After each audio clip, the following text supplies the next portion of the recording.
Hello and welcome to the Gameweek 33 matchup show. We're Hall. I'm FPL Nima and I'm joined by my co-host at FPL Lens. How are you this fine day, Gabriel?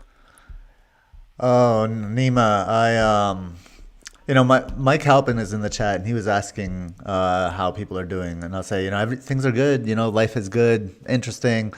Everything outside of FPL is good. That's what I'll say. Outside of FPL, I love it. Outside of FPL. I love that. So we're gonna go to some interesting new stuff to show today. So I'm gonna rattle through the housekeeping just to get us there. Um, Before we do that, I just want to quickly say hi to everyone who's been waiting patiently in the chat. So thanks for that. So we have Sankar, good to see you. Mike Halpin, of course, as you mentioned, good to see you, mate. Ignatius Brian Laxana, good to see you as well. And Aragon Tini, thanks so much. Oh yeah, so he noticed I was also late to FPL Juice Live. So I think it's a common theme. I just can't seem to get any show live on time. Nima, I As don't of think you've ever made a net that haul on time. Ever. that is true. Today I had a more valid reason than most of the past year. So obviously I started my new job on Monday, and I'm doing New York time, so I was kind of working till 8 p.m. and that's obviously the time we were meant to go live. So Right. I didn't really kind of account for the fact that I might want to eat or like need to check the computer works, for instance. So I've learned from that. But next week I return to UK timing. So, and just a final shout out as well to FPL A Plus. Good to see you as well, mate. Yeah, so actually just before I'm gonna take us into the mini league, but then I wanted to shout out some of the members because there was a couple new members who signed up as well. But before that, I'll do a quick mini league update. So not too much has changed. Chris has risen, so Mariner, our very own man, has risen to second place with the brothers Grimsby on 2288 points. We have Obaid, FPL Melanista, he's still leading the pack massively with 2311. And for the podcast listeners, third place we have Pfizer Chiefs, Brad Curry, 2273 on level points with Tiger Rattigan, Template FC 2273 as well. And then Jack B, ticking time Rom. So Jack got a solid 82 points this week. He's on 2254. He's tied with Luciano, Luca Rosso, Los Polos Hermanos, 2254. It's just such a tough league. And kind of just going down from there, we have Stefan F, Tom Robinson, Khaled Bedake, and Tienyo. All of them have 2237 and above. So it's some incredible scores, incredible ORs. And obviously, as we've mentioned, Chris will not be taking any of the prizes for first, second, or third. So as it stands, fourth place will get the third place prize. And just to then shout out the latest members, as I was saying, so there's a few new members. I think we've got 9 members now, Gabriel. So we're just shy of 10, which is very exciting stuff. Thank you all, obviously, for your support. In no particular order, I just want to shout you all out. So we have FPL Robbie, Dread FPL, Matthew Locke, Tom Jones, Craig P, Razik, and Podner, and then 2 new members, Kevin Rose, which is FPL_Safa, and C Hunt. So thank you all for becoming YouTube members and supporting the channel.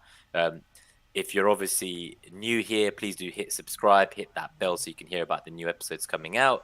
And if you want to show your support, you can become a YouTube member for $1.99 a month. And that's just a little bit to help us improve the channel next season as well. You get a little kind of icon next to your name in the live chat and some custom emojis. And more importantly, you get the metrics we're about to show you on the show today a couple of days early, thanks to Mariner. So let's go straight into the FPL philosophy of the week from here. Then I'll let you take this one over. Okay, the FPL philosophy of the week. This week is a Zen proverb that states, "The obstacle is the path." And this quote comes to us this week basically because my rank has seen a precipitous decline, my overall rank in the last few game weeks. And you start lamenting these things and the things that are happening and the variance and the player not matching their XG and so on and so forth. And then you think that, I wonder what's wrong with what I'm doing, right? Which is a normal kind of thought process. You evaluate your process, things aren't working out. But all of these kind of like these, I guess, challenges that we're confronted with, we forget that this is the experience of FPL. It's precisely these challenges that make FPL interesting, and that, overcoming those challenges is what we celebrate at the end. So in our despair of falling ranks and getting the players wrong and so on and so forth, and variance and so on and so forth, that's just a reminder that it is those challenges that we face in FPL that define our season. Yeah, no, I can totally relate. So I was watching the Spurs game in the background on the weekend, and before I went into it, I was on like minus 25% rank drop or something, and I thought that's okay. I was like, there's only Son and Doherty left. They're my main threats. It's okay. It's just two players. Doherty got subbed off early, injured. I thought, like there's just Son left now. Now what's the worst that can happen? Next thing you know, I'm staring at a minus 125% rank drop 90 minutes later, and it really got to me, but in the end, I just kind of accepted that the game's very difficult now. It is really tough unless you have the first solid 8 weeks or 10 weeks to get anywhere near the top 10k, let alone 50k. I just think I've been kind of taking punts that I normally wouldn't because I just want to really get like a top 1k finish, and I think actually like I need to kind of enjoy it while I'm here because, as you say, like the obstacle of getting into the top 1k, like it might mean that I've done some ludicrous stuff and dropped some rank, but I've enjoyed the path there. It's actually quite fun. And if I wasn't aiming for that top 1k, there would be no path to follow. I'd just kind of be running blind through the streets. So I'm glad that there is an obstacle, and it is nice every once in a while to be brought back down to earth because you realize that we give too much credit to when things go well to our decision making. And like, I like to think I'm so great at FPL when I have a good week, but then when it goes horribly wrong, it hurts like 3 times as much as it was good when it went well. And like it makes you realize that you got to accept that there is fortune that sometimes goes your way and doesn't. And I think sometimes I take that fortune for granted and just think that I've done really well when actually I've just maybe been lucky that week. So in the same vein, I want to work on that and not get as upset when those negative weeks happen, like this week where I had a minus 100% rank drop, probably my worst of the season. And Mike Halpin in the chat as well, so he had a 96% rank drop too. So I'm not alone, at least there's that. But yeah, no, I think I just need to learn to manage my own expectations a bit and enjoy that journey. And I think for you as well, you said you've enjoyed everything in life recently apart from FPL. So I think we're all having a bit of a tough time. If not everything can be amazing all the time, right? If I'm going to choose one thing in life that I'm struggling with, I got to be honest. I'm glad it's FPL. Yeah. Well, I'll take us onto where is this? Yeah, I was gonna say I'll take us onto. Do you want me to show them? Do you want to give it a little? Let's give it a little intro here, okay. Yeah, because this deserves a little intro, and it's a good segue because you did mention Spurs, the Spurs game. Obviously, your nemesis, Nima. So watching your rank drop as your team's falling out of the top four, that compounded misery. I feel for you, my friend. So there's this big push, right? Especially within the FPL community on Twitter. It's like, oh my God, Spurs! They've scored 10 goals in the last 2 games. Like they're firing. They're amazing. And I wanted to talk about that a little bit because I have been quite negative on Spurs, especially recently, especially with a certain Dejan Kulusevski. And I want to start with him because I thought he was, or at least his goal, it was kind of the bright spot for Spurs in the recent match against Villa, and I've criticized him before for his poor finishing, and I thought his finish in that game, I thought the goal, I thought he took it really well. Of course, it was poorly defended, and you can say all of that, but I want to give the guy credit to start. That's all the credit I got for Spurs because now we'll go to the next slide. And I just, as people are dying to bring Son in, or sacrificing, do we go Salah to Son? And these, I just wanted to paint the picture of this past match. The one before against Newcastle aside, there was something about this match that I thought was really interesting. And it's not just the XG, but let's tell the tale of the match with XG, right? When you watch this match, Spurs were abject in the first half. They had, as you can see so there are 3 images. This is for the podcast listeners. The first image is it's an XG timeline of the match for each team. Light blue is Aston Villa and the dark blue is Spurs. The next image is a passing network map, so it's kind of like average positions and passes made by each team, Villa on top and Spurs below it. And then it's the results probability based on XG. Not surprising. It's basically, Aston Villa had an XG of 1.57. Spurs had an XG of 0.86 in the match. So Aston Villa had a 54% chance of winning to Spurs' 21% chance with a 25% chance of a draw. But getting to the XG timeline here on the left, we show like Spurs had, that early chance, right? They had the first goal, where long ball. I forget if it was from Dyer or from Davies at center back, right? And it was just a straight long ball to who was it that to Kane, and then it went to Son, right? Well, The one where the one where he did the header assist, right? Where like he no, didn't look, or the other one. no. So this is the one where Kane gets the ball and he shoots, but his shot is going wide, and Yeah. it hits Cash's belly, and it drops to Son, and Son finishes. Brilliant finish off the post. That's what Son does, right? But what I want to kind of note about Spurs is 3 out of their 4 goals came from just like absolute nothingness that a team doesn't really plan for. I mean, yes, you plan for like Kane dropping in and receiving that ball and flicking it on to Son, but you don't really plan for the other team not reacting to that at all game. And you can't expect that to kind of continue to happen going forward. I don't think. I've been wrong on this point with Spurs before, because somehow Spurs gets matches like the Southampton 9-0, like this match against Villa, like the previous match against Newcastle. And when they're working, they're working. But I think as far as play design and coaching, I have no idea who Spurs are or what they're trying to do. I don't think they want to really possess deep on the flanks. I think they want to get those guys further forward because they're not that great on the ball. If we see in the middle here the passing maps, look how much forward the upper map is to the lower map.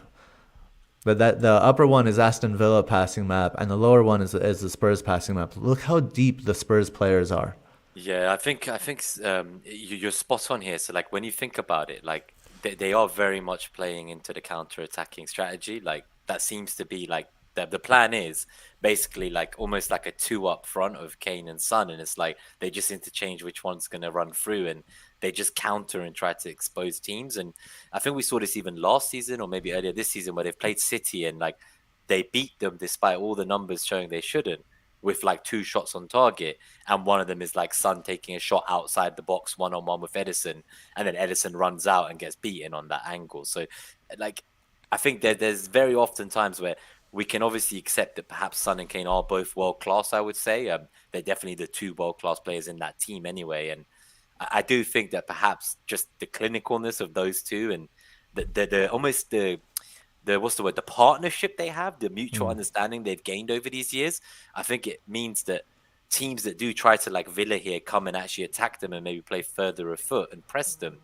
they get absolutely destroyed. Like, because, on the XG, the probability shows Aston Villa winning 54% of the time for the podcast listeners who can't see the screen. And, it's only a 21% chance for Tottenham to win that game, yet they won 4-0. So when you look at the XG, I think there's definitely that element of Kane and Son kind of both being world class, having a partnership. And I do think, like, surely you can't score with every shot on target. And also you can't just constantly get fortunate where like the ball bounces off the opponent into the right place, or it just like everything goes your way. Like at some point the numbers have to catch up, surely, right? And I see people ripping up their teams to now own both Kane and Son and Kulusevski. They want triple attack, and they're using the Doherty injury as almost like a justification to sell him, use 2 free transfers, and have triple Spurs attack. I'm not convinced I'd be going that route, but I just thought I'd put that out there. I mean, if we look at the goals, right? So the first goal came off, I forget if it was Dyer or Davies, sends the ball, and Konza clears it, on air quotes, right to Kane. Like, what defenders are going to do this? It's the worst clearance I've seen all season, I think. Goes right to Kane. Kane shanks the shot, and it drops to Son. Like, this is like, there are too many like things going right, no? In the second goal, good finish by Kulusevski. But again, it came from nothing. A long ball from Lloris. I mean, come on. Like, how many times is that going to happen as well? And how many times is the opposite team not going to read it? Villa had so many chances here. I mean, Lloris he played out of his mind. He had a great game. But, Villa really should have scored at least a couple of goals in this match, just watching it. The third goal, I think it came from Romero. When Kane, that's the one where Kane checks in. And for some reason, I think it was Konza. Konza follows Kane into the midfield. It's like, dude, they've been like, Spurs have been doing this all game. Konza, you're gonna keep doing that. And Gerrard isn't. I don't know what Gerrard is doing, why he's not preventing that. So again, they just open up for Spurs, and then the last one where Kulusevski he's not bipedal. He has one foot. It's just his left foot. And so when he fakes the right-footed cross and Mings dives in on his right foot, I'm thinking, oh my god, like what? Who are you? Why are you a professional footballer? Why are you diving in on the guy's right foot? You know he's gonna cut it back onto his left, plays it to Son, and Son with another finish. So I don't know. I just don't see teams just opening up for Spurs consistently like this. But again, I was wrong. I was wrong about this. I think at the beginning of last season where the teams kept doing it. So I would take my words with a grain of salt, as they are a little salty. I think there's a few kind of different factors at play as well. So I think the other side of it is just firstly on Mings. So I can't imagine he keeps getting called up for England. I can only think it's because he's left-footed. But at that rate, you might as well take Kilman instead. I just don't understand how someone like Tomori, who's tearing it up in Serie A, isn't getting called up, but some trash tier defender like Mings is. But no offense to Villa fans or Mings, I'm sure they'd agree he's mediocre. So in terms of just Tottenham's games and whether the teams that they're going to face next will make that same mistake of playing into their hands, as you've mentioned, I think the Brighton game at home, that definitely does worry me. Obviously, they have been toothless for a while until they met Arsenal. And obviously, my beloved Arsenal love to face teams who are completely out of form and play them into form. It happens all the time. Similarly, Southampton haven't won at St. Mary's in like 4 games. So you know what's going to happen when Arsenal go there to play at St. Mary's. Anyway, the fact that Brighton have now kind of had a bounce back aside, I do think Potter's style, it does kind of make me think that Kane and Son, both of them, are respectable captain charts this week over double game weekers. I'd go as far as saying that. Their next game after that is Brentford away. I think Brentford have been looking better. They've also had a bounce back, and this theory of them being on the beach because they have nothing to play for hasn't really been shown. Leicester home in 35 again, it's an okay fixture. They've been one of the worst defenses this season. In fact, their attack has been good, but their defense has been shocking. I think the double in 36 for Spurs, that's a very interesting time when we'll see how the FPL community handle this, because they face Liverpool away. 5 days later they face Arsenal at home. It's probably the Arsenal home game is probably going to be the top 4 decider if Arsenal have not fully imploded before then already, which they could. And then they play Burnley at home and Norwich away in the final 2 weeks. So it's really, apart from that kind of Liverpool away Arsenal game, they have some pretty tasty fixtures, and I can kind of be talked into the triple up. So we've got Ignatius saying he's going down that route, and he wants to triple Spurs attack too. But I just think personally it's a lot of your budget, and there's going to be games where they will win. Of course, these fixtures are good for them, but surely they're going to be winning 1-0, 2-0. Some of these, I don't expect 4 or 5-0 every game from them. And some of these teams should surely know by now, if we just attack and press, Spurs will violate us. Son and Kane are too good for this stuff. On the other side, we've obviously had a few weeks where everyone who had Son then maybe tried to sell him to get Kane. Then people who had Kane tried to sell him to get Son. I think I'm at the point where I would if I had just one of the two, I wouldn't be selling the one I had to get the other one. If you want to double up, fair play. But I wouldn't be doing 2 moves or taking a hit to get rid of whichever one you have to get to the other one. I think they're both equally good options. I think they'll score similarly for the rest of the season. Kulusevski, he's a different story because he's obviously very cheap. He's only 6.4 million now, even after the price rises. And he was someone who I was this week looking to sell to get a second Leicester mid. But it just seems obscene. As a Kane owner who doesn't have Son, I feel like I have to own. So I think if you have Son or Kane only, I'd actually personally be going to get Kulusevski next rather than blowing the rest of my budget to get the second premium Spurs attacker. They've been very inconsistent this season, Spurs. They've been good recently, but I think people are quite reactionary. And, there's no reason why teams like Leicester, Liverpool, and Arsenal can't take points from them. So I think, in my opinion, I wouldn't be going for all 3. I'd be going for whichever one of Kane or Son you have, plus Kulusevski. Defense-wise, I just don't see why you would want to invest in their defense. I have Davies, and I'm constantly looking at ways of selling him to get to a player from City, Chelsea, or Liverpool. So he's not for me. But Kulusevski's price point is ridiculously cheap, I think, and he's still quite low EO compared to all 3 of the attackers. But I think let's Let's move on from Spurs. If you've got any other thoughts on them, I think just from my perspective, it's the idea that yes, they're doing well, but as you said, the teams that they're playing are kind of playing into their hands a bit, and I don't expect these kind of performances to continue at the rate that they are. It's just not sustainable in my eyes. But maybe we're both going to be proved wrong. I don't know. Well, and yeah, then I think you make a good point. And the Spurs assets are, objectively good FPL assets, right? But I think this whole push to maybe sell players like Salah for players like Son, if you already have Kane, is maybe a little bit of an overcorrection and a reaction to these past two matches that they've played. One of which they were extremely lucky to face a team that was so accommodating. Let's put it that way. I think just on the Salah point then as well. So obviously I captained him against Man City and he only got the one assist. Thank God he got something. But there was a couple of moments where I thought he could have got another assist. He could have had a goal. Jota was very greedy. There was a moment where Jota could have just squared it to him and it would have been a definite goal and they would have equalized then when they were 2-1 down. So yeah, I do think that maybe like it doesn't tell the whole story. The game before against Watford, he only played 68 minutes. He'd just come back from international break, or he'd had the blank, sorry. And then Arsenal, he played 34 minutes. Brighton, he played 64 minutes. He's not really played 90 minutes much beyond this one City game. And City away, that's their toughest game of the season.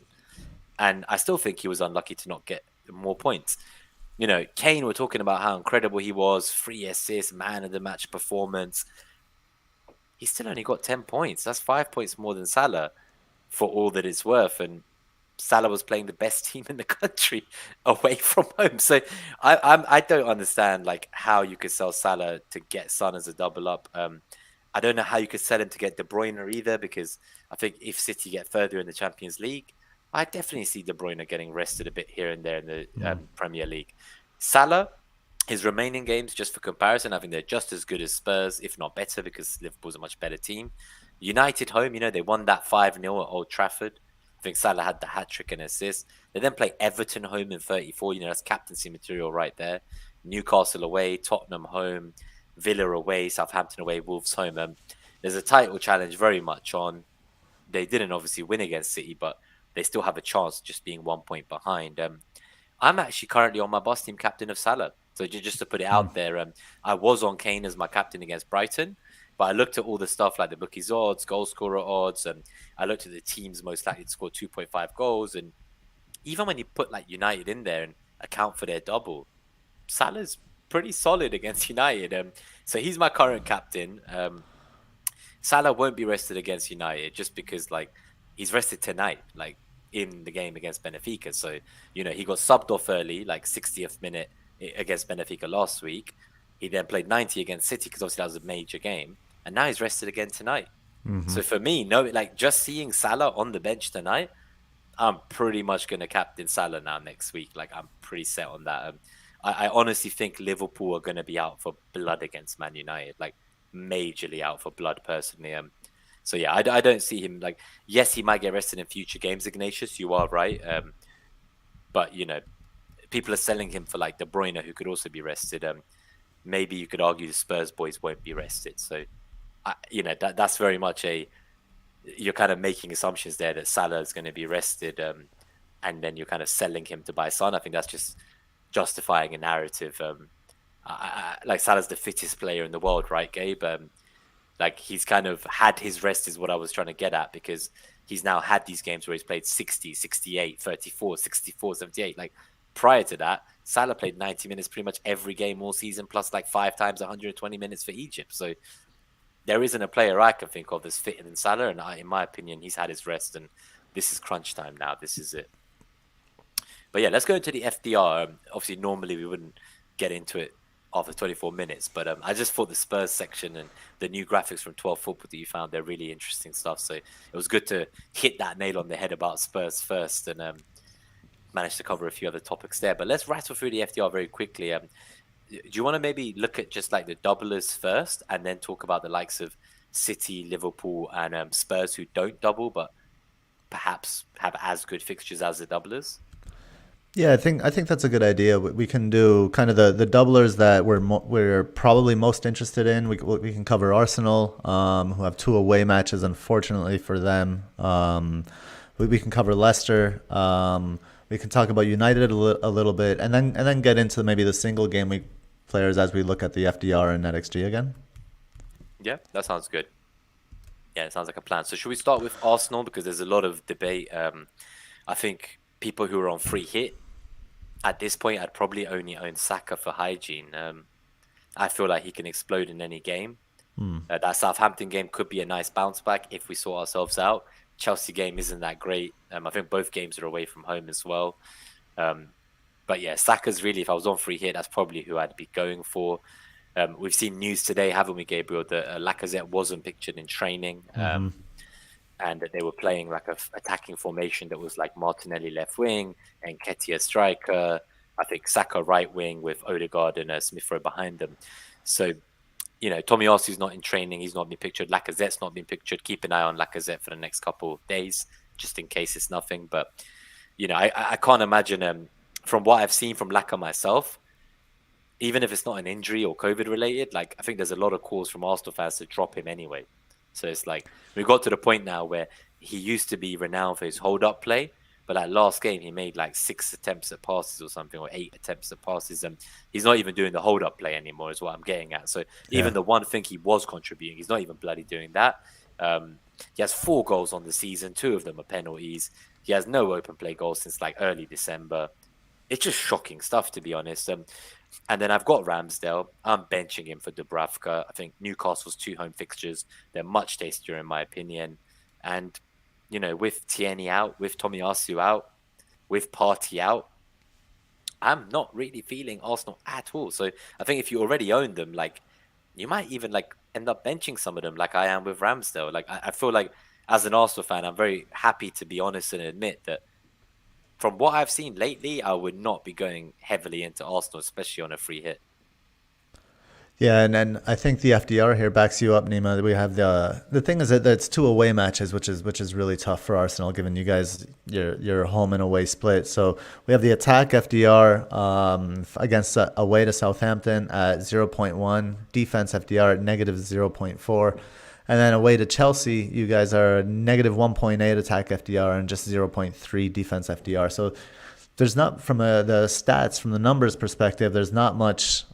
I don't know. I guess doesn't seem like there's much fantasy goodness in that game for any of your players. Certainly not for the in the second matchup. But if we go to the next slide just a little bit, just to kind of, I do want to go over that Brighton match because I watched that match and I thought Arsenal were terrible, like really really bad. But the stats kind of tell a This one. different tale. Yeah. So this is again from the people at 12 Football. It's just it's an app. It only comes in a mobile app. So check them out. They've got some really cool tools that you can access. So we're looking at the XG timeline again on the left, the result probability based on the XG in the middle, and then the passing network on the right. The passing network is enlarged this time. I wanted to highlight that a little bit because this is kind of like what happens to Arsenal when things go wrong. And you can see kind of Arsenal had more of the chances throughout the match. There was a lull kind of through in the middle where they had kind of smaller chances before some really big chances towards the end that they did not capitalize on. The result probability based on XG is Arsenal expected to win 79% based on the XG of the match. But if watching the game, there was no kind of like fluidity or continuity. Like I couldn't understand how you guys were trying to progress the ball through the lines, and this is kind of shown by in the passing network map on the right here. We're looking at the player the furthest upfield is Saka, and I think that lends to kind of weight to what you just said, Nima, in terms of if you're gonna have an Arsenal player, Saka's kind of the only one you want. Look how like Lacazette is deeper than Smith Rowe, for example. He comes into the middle there, and there's so much traffic in the middle there that he can't operate. Honestly, in the second half, there came a point where, like, obviously, probably doesn't show it here because it was just for a short period of the match, but he was basically playing a second pivot in the CM. Like, he just dropped all the way to like center midfield for the end of the game. Like, it's shocking. Yeah, and I think it's because he's not good at finding space in that, and when he checks, he needs the opposing lines to be quite separated for him to then drop in and have space around him to operate. And I think opposing teams have taken that away from him. So while I think the reason I wanted to show this is because I don't think the statistical perspective of this match tells the tale of the struggles that Arsenal are currently having. Oh, 100%. Something I would say to bear in mind, and I think our friends over at Above Average Pod, they said this. They're obviously both Spurs fans, and while Spurs was doing badly, they were accused of kind of constantly praising Arsenal. And now that Spurs is doing well and Arsenal's doing badly, they felt like they could finally insult Arsenal a bit. But I thought they made very valid points, both Adam and Baker. And I've actually said to them, we've got to bring them on to be guests for us, and we're going to go back with them. So we'll do a bit of pod collab. But they said some really interesting points, which I hadn't considered, but they're spot on. They basically said that like what Arsenal are doing quite often, and especially in this game, you can see it, is they're creating lots of low XG chances and hoping that just eventually like they get the goal. And I think that's what's shown here. Like the XG is quite high because they're taking like 20 plus shots, and like they're just taking really low XG shots. And then every once in a while, a game like this happens where if you take lots of low quality shots and your chances are all low quality, some games you just won't get the goal. There just won't be a goal because your chances are that low quality. They're not big chances. They're just terrible opportunities. So I think that's something that they mentioned, which is quite interesting. But separate to that, just talking about Arsenal, I think the biggest reason I talk about avoiding them long term, and obviously I've got Saka, and I'm actually considering now looking to move him on in game week 34 after the double. I thought he was going to be a season keeper for me, but he's definitely not. And this is from Adam352 on Twitter. He wrote a really good thread about kind of, the conundrum about Arsenal players. And I think what's happened is the kind of tactical tectonic plates are shifting because of these injuries, and it makes the whole team unappealing. So we've got a situation now where the team is unsettled. Arteta's tried to cover that, and his attempt has, maybe worsened things. Tierney out limits the defensive cover for Martinelli on the left wing, and also for Gabriel because he steps out proactively to close down opponents. It's preventing Xhaka's more pressing advanced CM role as well. So the whole left side is fucked basically, and that's just from Tierney. Then Partey out screws the defensive cover for both the centre backs if they want to step out. It removes the screen ahead of the entire back line, and it takes away a kind of key central ball progressing option to transition quickly. Like we can't do short passes from defense through the mid to attack anymore. That option is just gone. So I guess in an attempt to mitigate that defensive cover that Tierney provided, as well as add the distributed element to the left side, we had Xhaka at the left back in the first half, if you remember. But he's not a left back. He didn't have recovery pace. His positional awareness was terrible. He couldn't cope with the role. Brighton targeted him, and it worked time after time. So for me, these are all massive issues. Sambi, he's 22. He's a young kid. Partey, when he was asked to play the lone pivot at the start of the season, struggled to get into it. It's only recently he was playing very well. So I can't imagine people are writing Sambi off when he didn't have Xhaka next to him. He was placed at left back. He was left exposed on his own in a midfield role that most players would struggle with, including Partey himself before Xhaka partnered him. So he was just kind of getting swamped by the energetic midfield, Mobwepu and these guys and Basuma, like I said, they were just absolutely... I think the reality is, right, the midfield and defense are completely weak, and we tried to attempt to fix that, but it just made the problems worse. And from an FPL perspective, I think it's what we said. The choice is clear. Like, you kind of, if you own them already and you don't have free hit, you probably play Saka. I've got Ben White. I'm also going to play him, but I am benching Ramsdale. And then long term, I'm looking to sell Saka at this stage because I just don't believe in what I'm seeing. Saka, though, in a different day, I would have captained Saka this week. Like, that's the thing. Like, if things weren't this bad, if the injuries weren't so woeful, if all the deficiencies that had been shown on the side from what I've just said weren't there, I would have happily considered Saka as a captain. But now I'm barely seeing people try to bench him and stuff. So I captained Saka. Okay. I went with it, and I look at the pass the passing map here, and I feel like it wasn't the wrong call. Even with the injuries and all of that, playing at home, how poorly Brighton have been recently and for quite some time now. It was set up to be kind of like a feel good game for you guys at home, despite the losses that you had taken. And I mean, the stats say that you took advantage of it, but the result and the watching you guys certainly, the eye test certainly do not agree with that.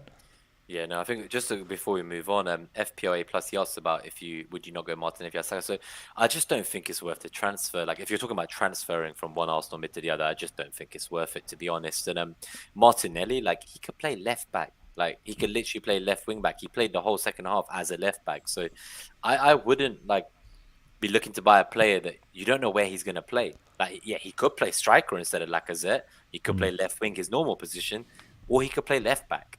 And I think that also worries me.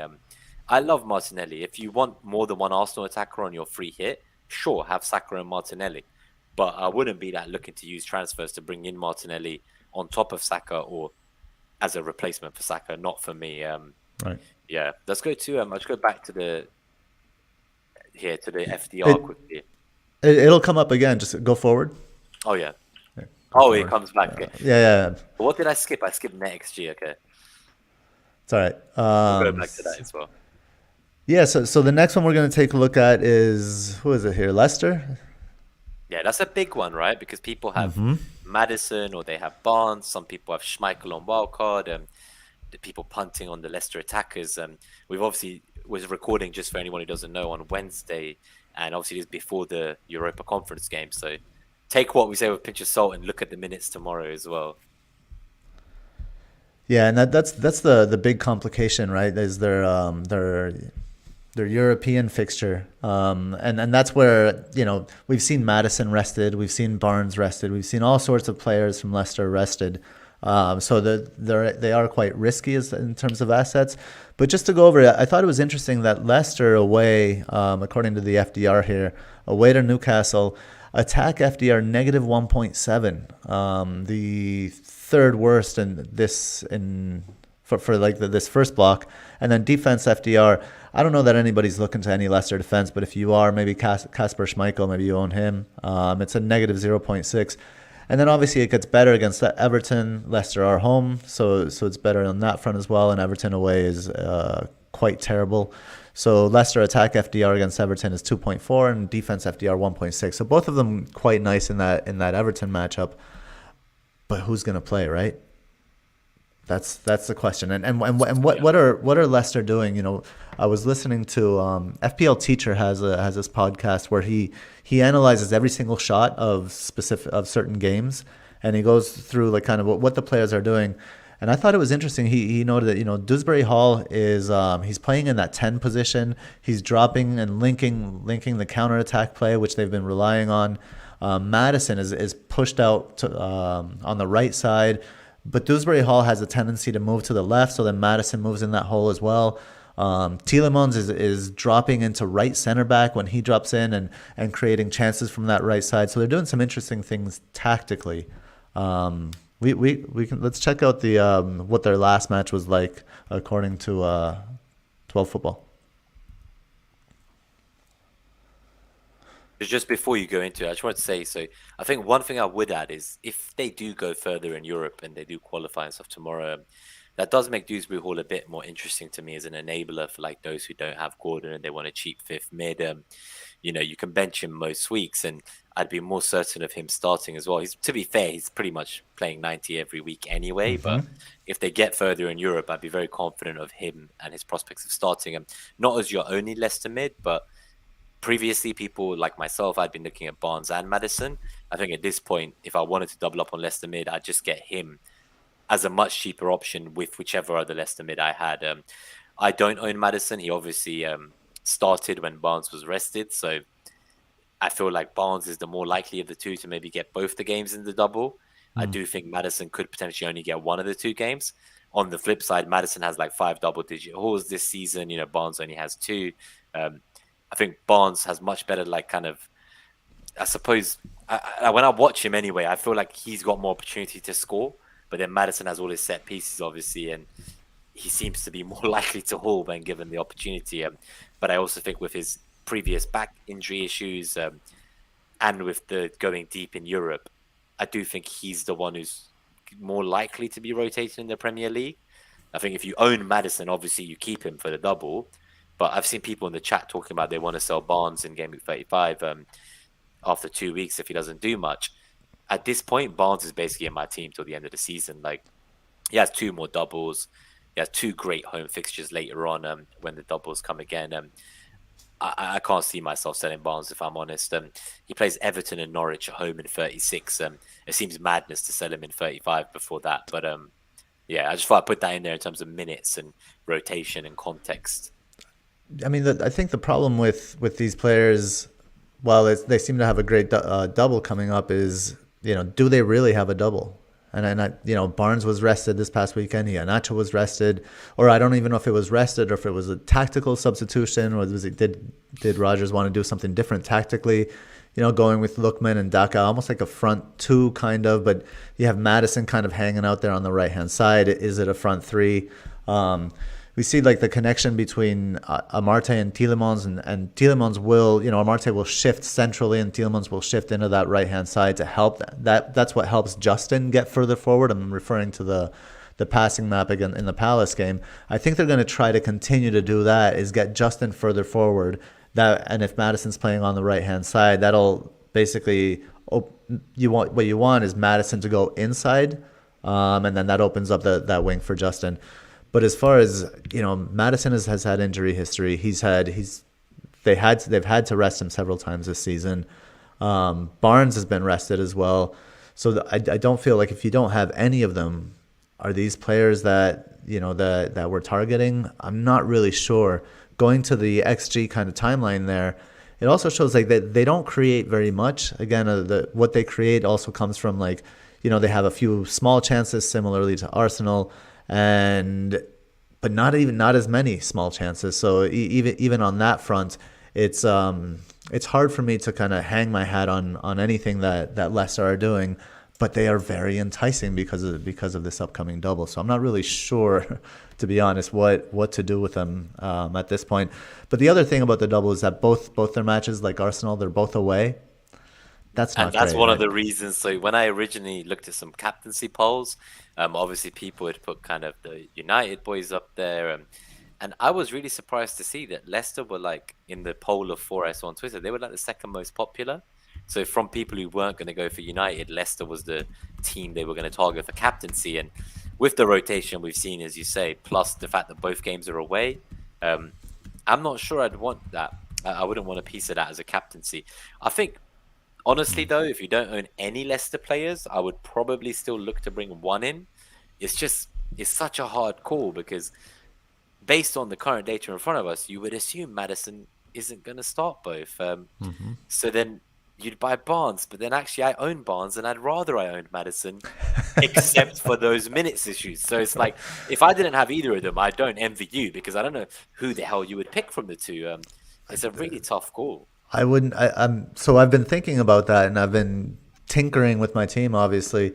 And the only one that kind of makes sense is Dewsbury Hall. Because then you can bench him in future weeks. You don't. 4.4 million, has a double. He's playing the attacking mid role. He gets chances up near around the box. Something. Like one thing I will say is, like, I don't want anyone to think we're condoning, like, if you own Barnes or Maddison, like, sell them for a transfer for Dewsbury Hall. Like, that's not what we're saying here. We're not saying that. Like, we're not saying use an entire transfer in a double game week for that kind of move. We're just saying he's a very interesting shout. That let's see how Leicester get on in Europe tomorrow, and if they do progress, I do think that he is someone who you could easily have for the rest of the season, and at least you don't feel as bad about the outlay in terms of cost. For me, though, there's no way in hell that I am now going to sell Kulusevski for Maddison to double up on the Leicester mids. I'm just going to run with Barnes, and I can't sell Kulusevski as things are going right now. Interesting point on Brighton, actually, there. So I mentioned how I thought they would play into Spurs' hand, but in the chat, someone made a very good point that normally when Brighton play away from home, they're not as, I guess, free-flowing, so they are more likely to try and just sit back and stifle the opposition.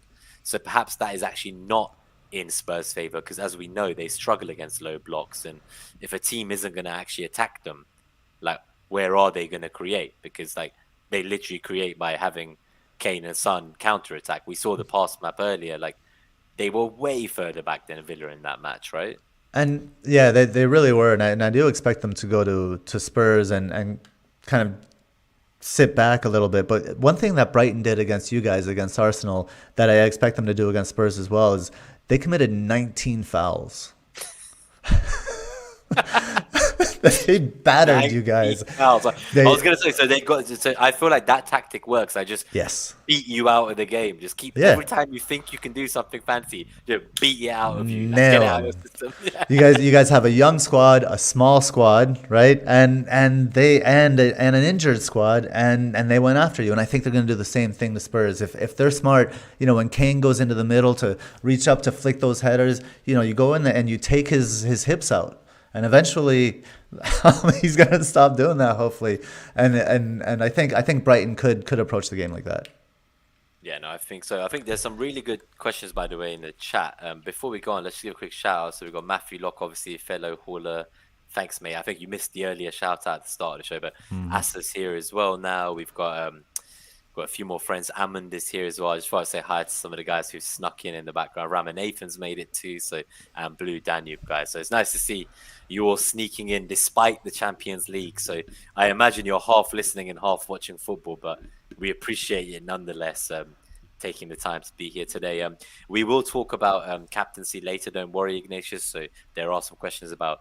We're talking about everyone is an out, so who the hell do you captain? So I think this game week, captaincy will be a very interesting week. It may be one of the most difficult captaincies of the remainder of the season, and it could really change your kind of your rank. So I honestly, I'm really optimistic of if I can get it right, I could recover things from last week, but I'm not so certain I will get it right.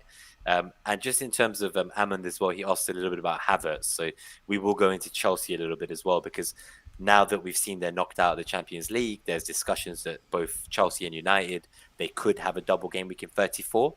And I think that then also kind of is part of the same conversation of captaincy, because I'm kind of not talking about United assets, but if they then get a double-double, is it suddenly more appealing to bring one into captain them this week, knowing they also then have a double the following week? But we'll come to all of that. As he says, he's a Newcastle fan, in case you didn't know, Gabe. And I think he's basically trying to get us to pull up the Newcastle as the next double game week team, just because he wants us to captain Dan Burn very clearly. Obviously, who doesn't want to captain Dan Burn? So unfortunately, I didn't prepare anything on Newcastle. Well, that's not true. I have a little something on Newcastle, so we'll get to that. We have the data as well. Yeah, we have the data. We can definitely talk. We can talk about Newcastle here before we get to Manchester. Actually, let's do Man United and then we'll come back to Newcastle. Okay, fine. We'll do Man United first, because that's the other one that people are like selling. Like, I was going to sell Kane for Ronaldo. I told you a few episodes ago. Yeah. There's people selling Salah for Bruno. People are doing it just for captaincy. They're thinking to hokey potentially. I think let's definitely look at United. I was hoping we would see more against Everton. Like, I honestly was hoping that they would give me a reason to justify buying them or captaining them. And I don't know what you thought watching that game, but I was really not impressed. And it's been like that for a while. But, is it really a double game week when you're playing Liverpool away? I don't know. Is Norwich that bad? Aren't they in recently better form? And aren't they playing better? And I remember the reverse fixture. United were lucky to win 1-0. It was like a Ronaldo penalty in the 80-something minute. Norwich had been dominating them all game. Yep. And Norwich were in worse form back then than they are now. So is the Norwich game even that easy, let alone the Liverpool, which makes it the double? So I think, that's just my 2 pence to... I think I'll let you read the actual numbers out. The metrics love them. Yes. Most of the predicted points tools out there love them, right? Ronaldo and Bruno are up there at the top of the points predictions.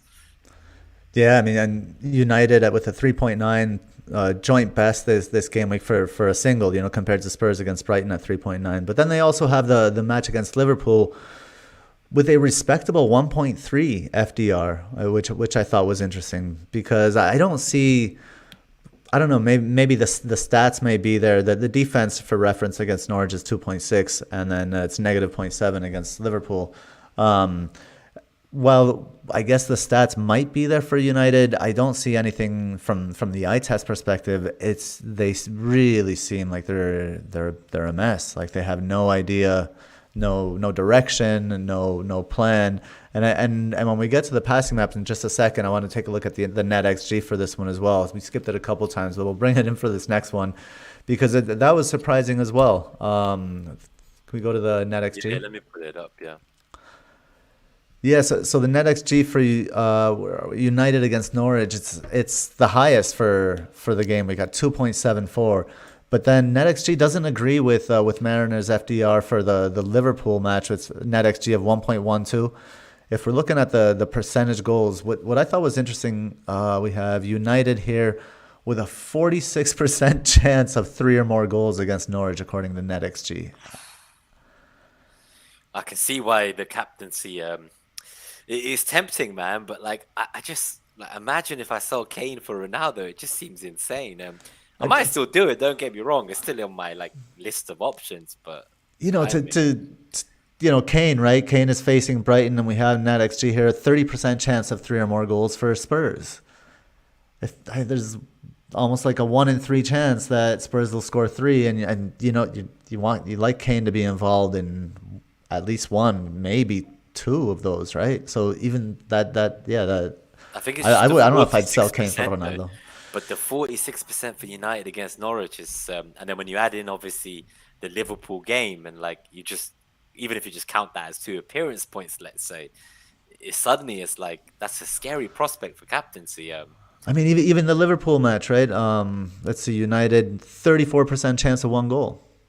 That's not bad against Liverpool. And we saw Liverpool, the way that they were kind of conceding against City. Some of those chances, I was thinking to myself, like, they didn't look that defensively stable. Like, they've been keeping a lot of clean sheets lately, but I wouldn't put it past United to score against Liverpool at all. Yeah, I mean, so United have almost an equal chance to score 1 goal against Liverpool as Arsenal has to score 1 goal against Southampton. That's crazy. And Chelsea, to be fair. That's crazy. That's crazy. It makes United, at least we have to talk about United, right? So let's go to the just see kind of what happened in their match against Everton that hurt me, because of course I have Anthony Gordon sitting second on my bench. He'll never come on. While I played Jacob Ramsey, who probably should have scored if Hugo Lloris didn't make that incredible save with his right hand on that rocket after he dribbled several players. But I love this one because look at the Everton style of play. So we have a kind of some radar maps on the left hand side, and it shows that kind of number of passes, number of penalty area entries, the short passes, quick attacks, and it's all really tiny. The radar is really tiny. So Everton's style of play is almost to like not play, and then Manchester United is like to do a lot of things but come out with nothing. So one is like just absolute nothingness, and the other one is like all fart and no poo. And I think then the next is the passing network map, and this shows why United can't do anything. When you're looking at the way a team passes the ball, right, you think that, well, every kid is taught that when you're passing the ball around, when you have possession, you're supposed to open up, right? And when you don't have possession, you're supposed to get compact. Very simple. It's like a fist, right? Don't have possession, close fist. Have possession, open hand, right? And this is United. Look where Telles, Rashford, Ronaldo, Bruno, Pogba, and Maguire are. And let's throw Matic and Sancho in there because there's nobody on the right side of the field.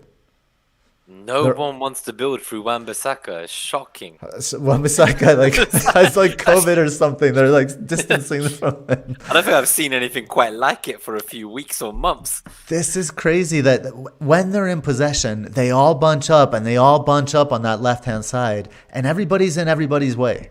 And there's nobody to pass the ball to, and there's no plan going forward. It reminds you of the game before this, right, where United could have got the winner in the last minute against Leicester, and Rashford went past like 3 players, and then Elanga just like tackled him. Exactly. And I'm like, I don't understand. Like your own teammate just did all the hard work. He's about to shoot for the winner, and you tackle him. Like, so I think you're spot on here. They get in each other's bloody way. They get in each other's way, and this is honestly. I mean, this is a question of so many things. You can point your finger at Rangnick. You can point. These are professional players. These are top level players. Pogba and Bruno and Ronaldo.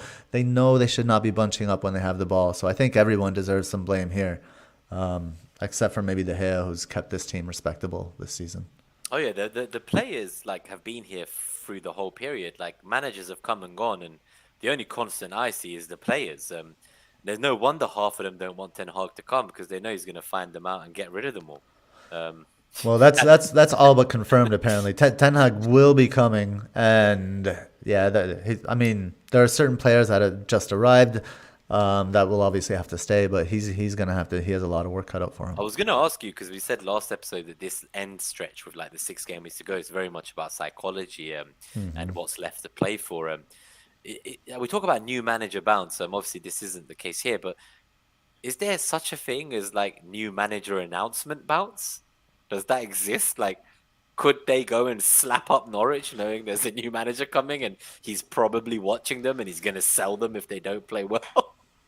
They could, yeah, absolutely they could. They you know if they think all of a sudden they have somebody to play for, I think that makes psychologically that makes a difference. Because Yeah, that was an from interesting thing that I hadn't quite like factored into my decision making, but it's just seeing the odds, the 46% odds for 3+ goals against Norwich, the quite high odds for 1 goal on NetxG against Liverpool, the new manager announcement. Like, I do think like we're all kind of quite hard on them because understandably so, they've been shocking, but I can't see like a reason why I wouldn't buy like a United player if they end up having a double in 34 as well. So if they've got 2 doubles, it's very hard for me to skip them.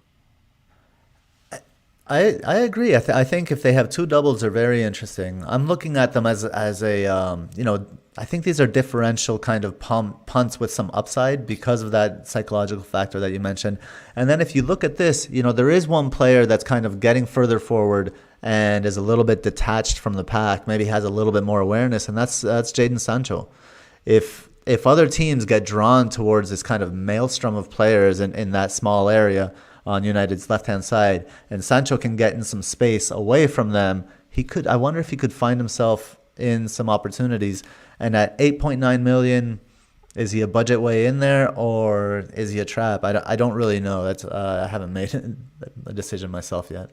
I think my friend FPL Mahir, he has Sancho here. In fact, he captained him last week, let alone this week. I think that's his captain this week too.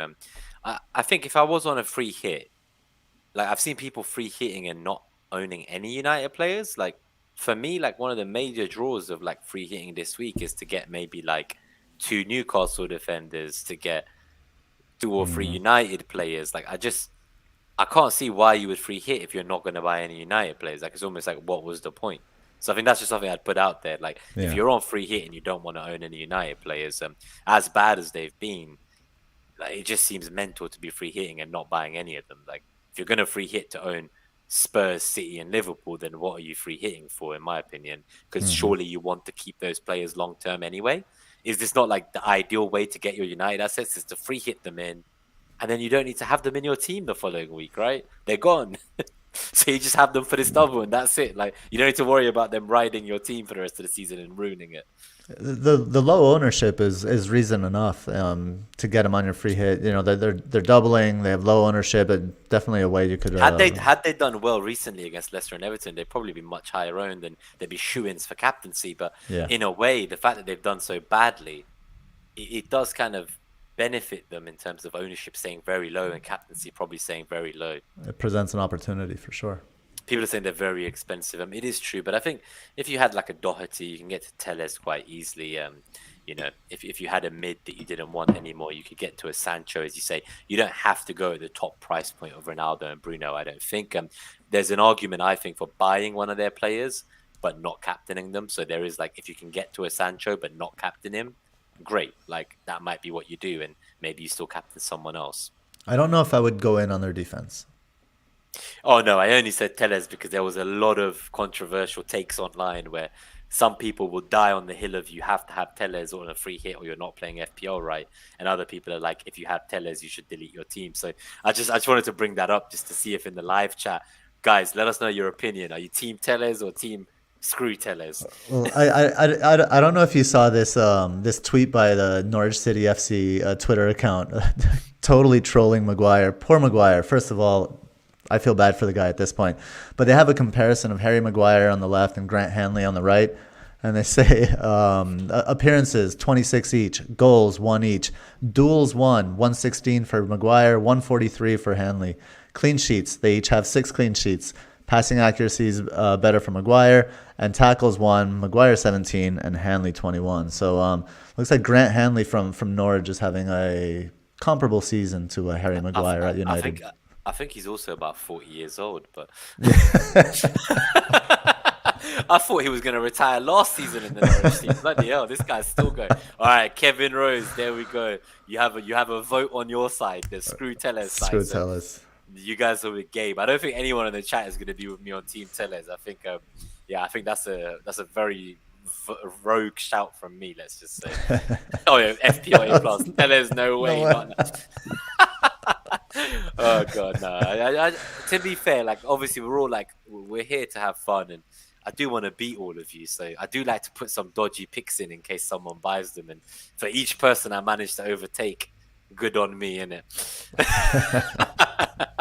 But let's go on from United. I think let's go to Newcastle. I think they're a good one to talk about because they are. Let me get back. I'm trying to see if I can go backwards or forwards. Yeah, go backwards. I think. Yeah. Yeah, I think Newcastle is a very interesting one because, as I mentioned, I'm playing Dubravka over Ramsdale. I think some people obviously that they're hoping Fraser comes back in time for the first game against Leicester. They've got, is it 2 home games? So Leicester home, Crystal Palace home. I think personally, like attacking wise, there's even been talks, and let's tie in Burnley into this conversation because I don't really want to talk about Burnley, but people own Weghorst already. I don't think anyone who doesn't own a Burnley player is going to buy one, right? And I don't think anyone on free hit is going to buy one. So the only relevance of Burnley at this stage is if you already own Weghorst and you've been watching the trend of his minutes going down, is he even a 2 points per match guy anymore? Or is he going to get 3 points total in a double game week? There are talks online of selling Weghorst even for a hit to get to like a Wood or a St. Maximin. So I think that's all I have to say about Burnley. Like, your only decision with them is do you sell Weghorst or not? Like, and let's just not talk about Burnley beyond that. And then now let's move to Newcastle. So are Wood or St. Maximin worth buying? Are they captaincy shouts? Is Fraser a good shout if he's back from injury? Or is Bruno Guimaraes a good shout? Is he playing that box-to-box role that Willock was playing before? And he's only 4.9 mil. And then on the defensive side, what do you do if you are on free hit? Because in my opinion, you would be getting like Burn and Shaw or Dubravka and Burn. Like, I feel like I would double up on their defense on a free hit. But yeah, let me know about Wood versus St. Maximin, Fraser versus Bruno, and like where do we stand with the defensive FDR as well? Wood versus St. Maximin. I don't know if does Wood keep penalties? Or did he just take that one? Yeah. I think he will. So I think that's the thing. It's like that's the question, right? Wood is very much missionary, but he has penalties and plays 90. St. Maximin is like doggy, but he like might not play. So it's like I just don't know. Like, I can't imagine a world where I would buy Wood over St. Maximin, but all the predicted points metrics, Wood is up there. Like, he's only behind Ronaldo and Fernandes for predicted points this week. He's flying up in the metrics. Yeah, I have to say I don't get that. Watching this their last match, I don't see Wood very dangerous, and that penalty that he scored, that came from Saint Maximin that did that really lovely drag back and set up kind of that counter attack, and he did great to win that penalty. I got to hand it to him. That was a penalty really well won. I don't know what Sal was complaining about. Wood looked for the contact and he got it and he went down. But I don't know. I see it's like the people that went and got Weghorst for the 2 doubles and captained him maybe in that first double. I see Wood is a similar player on a team that that's not attacking that much, and we can see here their attack FDR is 0.6 against Leicester and negative 0.9 against Palace. But their defense, like you mentioned, Nima, is a positive 1.7 against Leicester and 1.8 against Palace. So I think maybe I'd be looking to their defense on a free hit, but not on free transfers. I think on a free hit, doubling up on their defense. Some people are even tripling up. I think that's bold, but quite exciting. I would look at that maybe if I were on a free hit. But I don't know. I would not be making a transfer for Wood. Don't know that I'd have him on a free hit. I own Veghorst, and like there's a real thought process where if I don't get a United player, so if firstly, if United don't get a guaranteed double in 34 announced before the 33 deadline, I am not going to buy their players. So that's step one. Step two is if I don't buy their players, then I have an extra free transfer because I have 2 free transfers. And in that scenario, Veghorst to St. Maximin is who I'm actually looking at because I just can't get excited about Wood. I know our friend Bakar, obviously, he's a big lover of Wood, but he gets very excited for it. He does, but Kevin Rose, FPL Sapphire, fellow hauler, he obviously has St. Max as a full Kama Sutra, so I think he's right. He's definitely not just doggy; he's the whole bloody book. He really is. Hold on one sec. He really is. St. Max, like if you're gonna go one of the two, you have 2 forwards to choose from. You have the big lumbering Kiwi, or you have like. The guy like smoking a joint in center and midfield with a Gucci headband, exactly, he's got to cover up because it breaks the Premier League rules. Like straight up gangster. Like who are you gonna go for? I think it's obvious, and we'll get to a little bit more of that. Yeah, we'll go to the captaincy metrics shortly, actually, because there's a lot of talks about captaincy. We've got Asa as well, good to see you, mate, asking about between kind of Salah, Son, Mount, Saka, Barnes, Lacazette.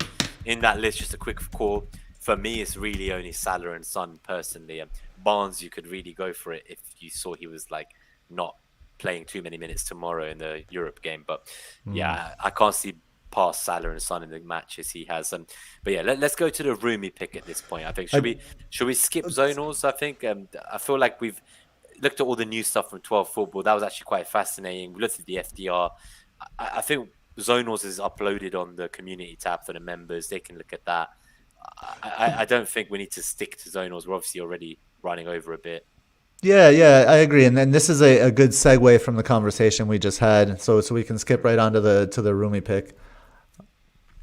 Yeah, so just there, I'll put it on the screen, so anyone who does want to see them can press pause on the VOD, and at least you can see this in your own time because it's on the screen. But that's about all I'm going to say. For the podcast listeners, we'll just highlight, Arsenal down the center against Southampton, 4.3. Brentford down the left on the left, interesting, against Watford at 4.3. Man United on the left, at 4.3 as well. Playing, right?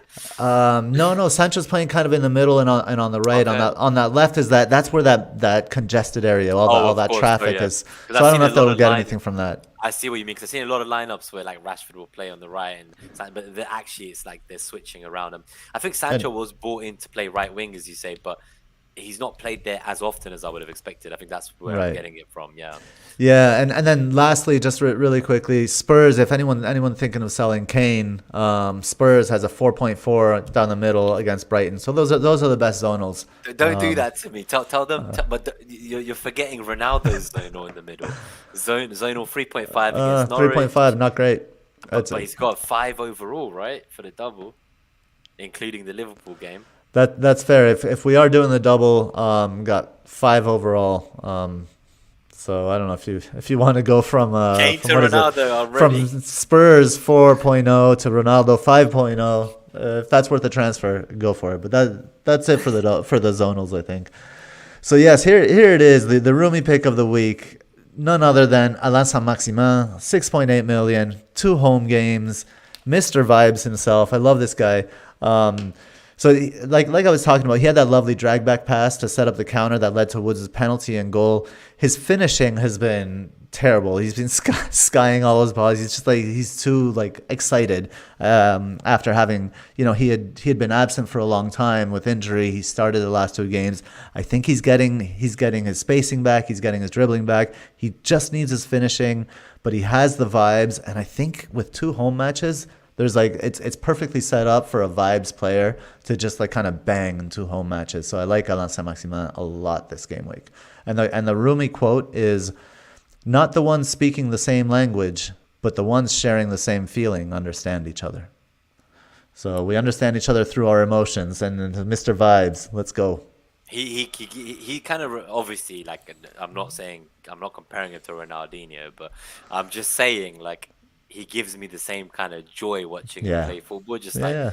he just loves football. And for anyone who has not heard the very catchy Saint Maximin song about him drinking Ducci and wearing Gucci, I've put a link in the chat.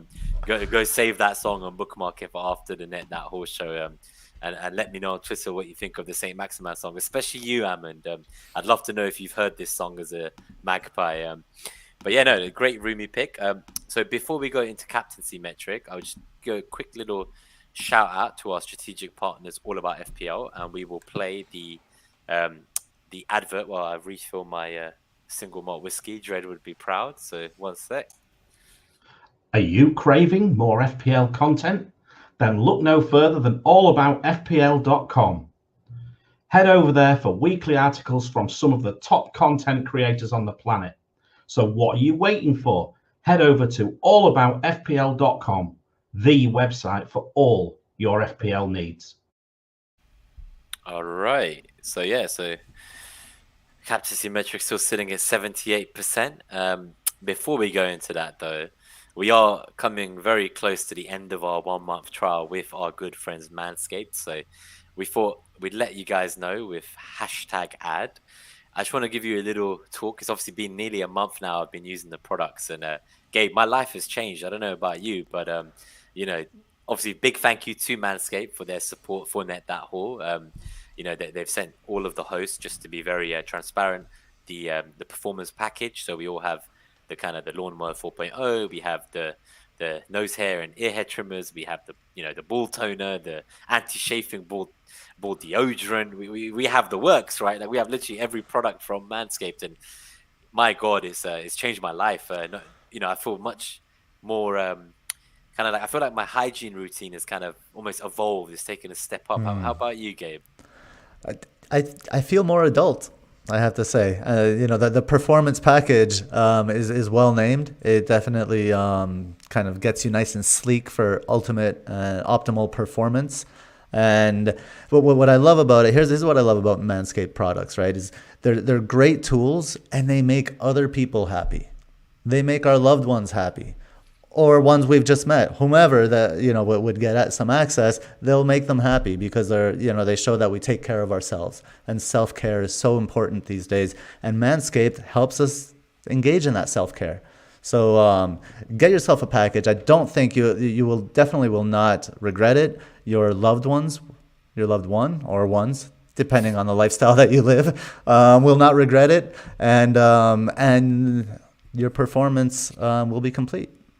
No, I think I can't not do the ad without my favorite part. So, as I say, Manscaped is obviously the best in men's below the waist grooming, champions of the world. Manscaped offers precision engineered tools for your family jewels. So, this fourth generation trimmer that we've been using, the Lawnmower 4.0, it's incredible. There's 4 million men worldwide using Manscaped, and just for the next few weeks only, if you use the code NTH20 on manscaped.com, you're going to get 20% off anything you buy and free worldwide shipping. So, just try and make, shaving time your favorite time in the bathroom. Imagine shaving with such a sleek and well-designed, optimized trimmer. It's honestly going to change your life. We were both blown away by the performance, as you say. The craftsmanship and detail on the 4.0 are next level. And really, I think it is the ultimate groin and body hair trimmer. I've never seen anything like it. Like, I've used other razors in the past, and let's just say that I've left myself with a lot of nicks and cuts. 1 month in, I'm yet to cut myself with the Manscaped products. The fact that they're waterproof as well, I don't know about you, but I'd rather do this kind of stuff in the shower. I know some people like to dry shave. That's just not me. But I just thought we'll put it out there. Thanks, everyone. And if you've not treated yourself and you've not evolved your hygiene routine, do check them out. And if you're one of our 1% of the audience who are women, this doesn't mean you don't need one. Buy it for the fella in your life. Buy it for your loved one. It's a perfect gift. Birthday, Christmas, Easter weekend. any reason. You know, Buy it Champions for League, yourself for Mother's Day, for your significant other, if she's a mother. If you do it for yourself, it's actually a gift for them. Mike Halpin knows no more having something that resembles a pouch of tobacco. Get Manscaped. See, so thank you, Mike. I'm glad you've enjoyed the product, and yeah, so we'll go from here then, guys. So let's go into the captaincy metric. I'm just gonna play Mariner's little jingle in case he tunes in randomly and asks us what the hell we're doing talking about balls.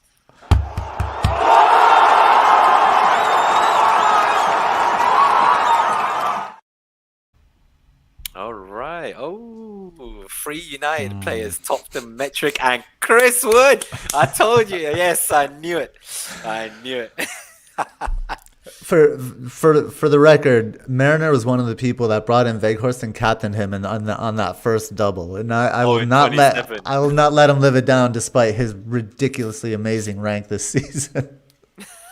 I think he's just outside the top 100 OR, so he had a small drop, didn't he, from 62nd to about 100. But he's still absolutely flying. He can't be that far off first place in the world. It must only be 60 points. It's crazy. He's in the mix with Obai. So I think one thing I would say, just to call out here from me, is I'm looking at the Kane to Ronaldo route because I don't want to sell Salah for Fernandes. But between the two, I do genuinely believe Fernandes is the better captain. And I think the metric shows this too. He has a 25% haul rate. He has a 42% return rate. In comparison, Ronaldo has a 17% haul rate and only a 25% return rate. And actually, Ronaldo's 25% return rate is pretty much like second to bottom on the entire list of everyone in the captaincy metric. And the only person behind him is Wood. So, like, make of that what you will, podcast listeners. I just thought I'd put out Rashford's also got 25%. Right, Rashford. Yeah. Even Iheanacho has 33% and Martinelli has 33% return rate. My God. But yeah, so I'm not too convinced by that Kane to Ronaldo move. Kane is here himself with, I think it's 100 or 99 captaincy metric compared to 133 for Fernandes, 126 for Ronaldo. So the single game weekers are there. Son is there. He's a bit higher than Kane on 103. Salah's there on 103. De Bruyne's there on 104. So there are some single game weekers here. But really, for me, like, this whole metric this week kind of shows why it's so hard to pick a captain, because the United players, as much as I hate to say it, they are, like, numbers wise and metrics wise, the best picks by a margin, but we're not convinced by them. Like, none of us are. And if we're not going to buy them, then what do you do next, right? You don't want to buy Chris Wood and captain him. Yeah, and I think this goes to, like, kind of how do we read this metric, right? Because those numbers there, it's adding the 2 game weeks. But if we look at the numbers, so a regular number for in a normal game week for this metric is anywhere between like 90 and 100, and we have the likes of these single game week players like Son at 103. These are really high captaincy metric numbers. But again, all of this it's kind of like probabilities, right? Like, there's a good chance Son will get a return. But if we're looking at, like, the numbers for let's just go Bruno Fernandes at 133, there's highly likely he'll get a return, or United will score in that first match. Whether he gets a return, maybe a little less likely, and then not very likely in the second match. So if we don't expect him to get anything against Liverpool, what does that 133 really mean? Right? If we get whatever he gets against Norwich +2, maybe something like that. So I think we have to take even the double game week players with a grain of salt, and definitely not overlook players like Salah, like Son, like Kane, and those single game week players. I am surprised at Barnes and Maddison because of the rotation, but I guess they haven't rotated enough. I don't know what Rashford is still doing on this list, to be honest with you. I don't know what Rashford's been doing for 18 months, but yeah, I feel for him. I really liked him as a young player, and obviously he's still young enough to maybe turn it around, but he's really not been the same post-injury, and I'm starting to question whether, like, his head's in the right place at United, or whether he needs a move in his career to kind of restart that fire. I'm not sure if he's going to be there at United forever anymore, which is something I thought he would always do. But well, maybe he can join the Premier League castaways at Villarreal that just beat Bayern Munich. Speaking of, like, 2 shots on goal, over 2 legs, over 2 legs and 2 goals. Oh god, that Unai Emery masterclass is something else, isn't it? I couldn't believe Bayern got knocked out. But just to wrap up the captaincy, I guess from my perspective, just going back to Asa's question, so he had quite a few of the players on this list. It does seem that Salah and Son are by far the highest on this list. Barnes is here; he's kind of in touching distance to them. But the fact that it's 2 away games and we got to wait to see what happens in tomorrow's European match. I don't want to be shouting out Barnes as a captain. 0 hauls. That's what I was saying, right? Maddison is definitely the one who hauls more, but even then, it's not much. Then this is net. This isn't net that return. It's net that haul. So I don't know. 0 hauls does not. I don't think we can endorse him just on that front. Just a quick shout out though to Ivan Toney, who's sitting rock bottom of the captaincy metric with 91. Not that it's a bad thing; it's a fucking great thing. I think he faces Watford this week. Ivan Toney has the same number of Premier League goals this season as world class Harry Kane. So I have a feeling that Ivan Toney is going to be on it for the rest of the season because he is going to be pushing for a big club to buy him. And I have no doubt that a lot of big clubs will be in for him. So just to answer Mike's question, he asked about would you take Rashford Arsenal? Like, no, I can't do that to myself. I don't want him. I don't want to take any players from these people from United, and I just can't do it. Like we saw how Mkhitaryan ended up. I just can't do it to myself. We don't want these bloated wages from mediocre players. And he's been very much mediocre. There's many better options out there. We have great wingers ourselves. I think for me, if there was a striker I could get this summer, a Premier League proven striker, I would happily take Ivan Toney as one of the 2 strikers that Arsenal will look to buy this summer. I would kill to get him. Like he's honestly like everything about his all-round play. I love it. And, we all bought him for the great fixture run earlier in the season, and Brentford trolled us all, both him and Mbuemo. But it's almost like now that most people don't own them, they're like having a great time every week. And there was that insane result against Chelsea as well. But I'm a big Ivan Toney fan. Ian Nacho, just a quick shout out to him as well. He was so great last year, especially the end of the season, and it's just been insane that like Rodgers has not really like given him any chances this year. And now that they're so far in Europe, like he was benched, wasn't he, in the last game for Daka? So it's like, I was thinking to myself, he could be an interesting option on like if you don't want to get both Barnes and Maddison, but you want double Leicester attack, maybe you get Iheanacho. But it's just the rotation at Leicester gets me. And then I guess Mane's here. That's an interesting differential someone mentioned, but he's playing striker whenever they play the formation with Diaz, Mane, and Salah. But at the same time, I think the one I'm most excited by, who's not here right now, as high up, is Jota. So I think if Liverpool get further in the Champions League and we have any implication that Jota's going to play most of the Prem games or something, he is cheap as chips. Like I think he could be a great third Liverpool asset for people to have in their team for the end stretch. What do you think of this idea? Some people are thinking of going Salah to Jota. So for the record, Jota did start in the Champions League game against Benfica. He got subbed off at 57 for Salah. Salah came on for Jota. Yeah, so I was going to say I've just seen it 3-2 in that match. Wow, that's a big game.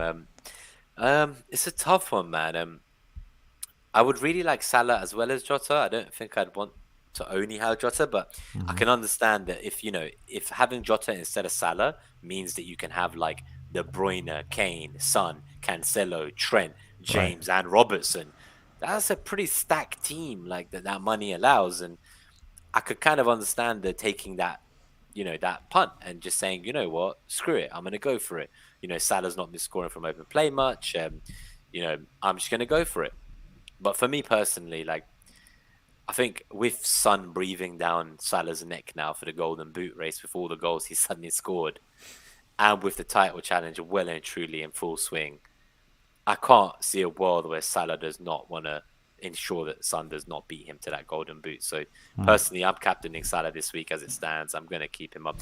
Oh my God, I'm glad that we've got Fantasy Pavilion here as well. Pookie, yes. I saw some people bought Pookie last week. I don't know if you did, Jared, or maybe you still own him from earlier in the season. But Pookie's he's been good. I would laugh my ass off if Norwich beat United or take points from them and Pookie gets a goal. I would love that. And before we move on, just from Asa, so he's brought in Wood as an Antonio replacement. Should I captain Wood? Depends who else you own. Like, I honestly think 2 home games for Newcastle, Wood being nailed on minutes wise more than say Maximan and the penalties. I could see a world where you would captain Wood, but for me personally, like, I'd still rather captain Salah at home to United or Son or Kane at home to Brighton personally. But if you want the double fixture, upside, and you don't have a United asset, and you don't intend on buying one, I'd go out on a limb and actually say I'd probably captain Wood over the Leicester mids, just personally. But Yeah, I agree, but I would captain one of the single game week players. I would captain a lot of players ahead of Wood. Yeah. Oh, for sure, man. So that's the end of these. We're at 1 hour 25.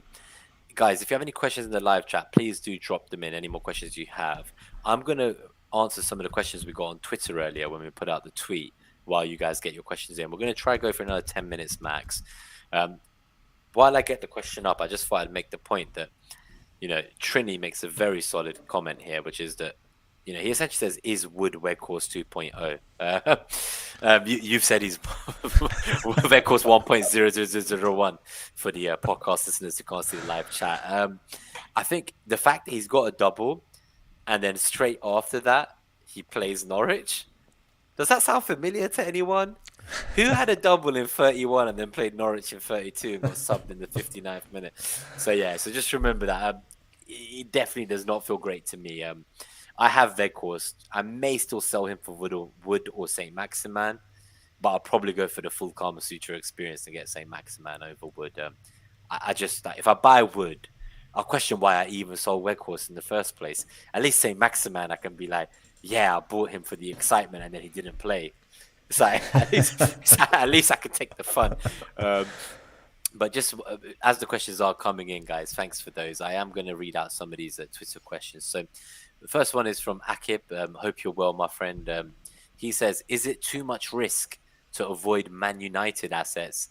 They've got amid their juicy fixture. What are our thoughts on this? Obviously, we'd say, Akib, check the timestamps when you come back to the VOD and have a little look. There's a lot of talk about Man United. There's a section with 12 football graphics as well. But in terms of quick fire answers, let's both just give quick fire to the Twitter questions. Do you think it's too much of a risk to avoid Man United assets, like as it stands, without a confirmed double game week 34? As it stands, I don't think it's too much of a risk. I think it really depends on your team and what you need and what you can get to easily. And the Manchester United assets, they aren't super highly owned, and that's kind of where when I think about risk, that's when I think about risk is in terms of EO. So given that I think Bruno's about 15% owned, that's not very high. So if they go off, now there's probably 0%. Exactly. I don't think if they go off, I don't think it'll hurt you too badly. I think that's the thing. I wouldn't call it a risk. I'd say, if anything, because of their poor performances the last 2 games, they're going to be quite low owned. And, actually, like, it's more of a punt pick as opposed to, like, you're picking them to cover EO. Like, I don't think everyone's going to go there.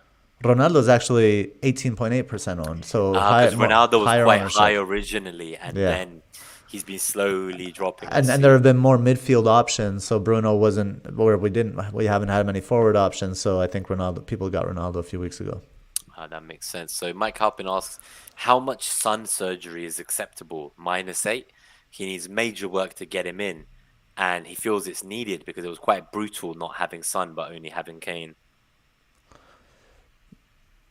I mean, yeah, just because you had a brutal experience when you didn't own Son, when he got lucky against, not lucky, but when they got all these goals they actually shouldn't have had because Villa were so poor, I wouldn't go -8. I mean, I think he's a great asset. I think he's fantastic. Go there if it's easy, but I would not tear up my team to get Son. Yeah, so me personally, I had a look at some options this week where, like, I could sell one of my dud strikers down to Mateta to free up money. And then the idea was the following week, maybe Saka could become Son. But I'm not convinced. I'm not going to rip up my team to get him. I think I'm just going to go without Son for the rest of the season. I'd rather have Salah. I already have Kane. I think I'm just going to go without and hope that eventually it balances out. And I make the points up elsewhere with the way I spread my funds. Right. I don't want to put most of my budget into 2 premium Spurs attackers personally. Devindra Raj, he asks, he's got 2 free transfers, bench boost, wild card, and free hit chip left. So he's got a whole lot going for him. He's got, at the moment, he's got a bench of Doherty, Ramsey, and Rafinha, who both don't have a game, as you can see. Foster, who plays Brentford, and he has Dennis starting against Brentford. He's considering to use both his 2 free transfers and a -8, so 4 transfers to dead end his team, bench boost it in 33, and then wildcard 34.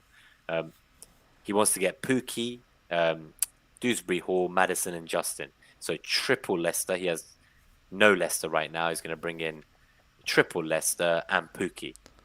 And that's to essentially bench boost and then wildcard the hell out of it. What are your thoughts there?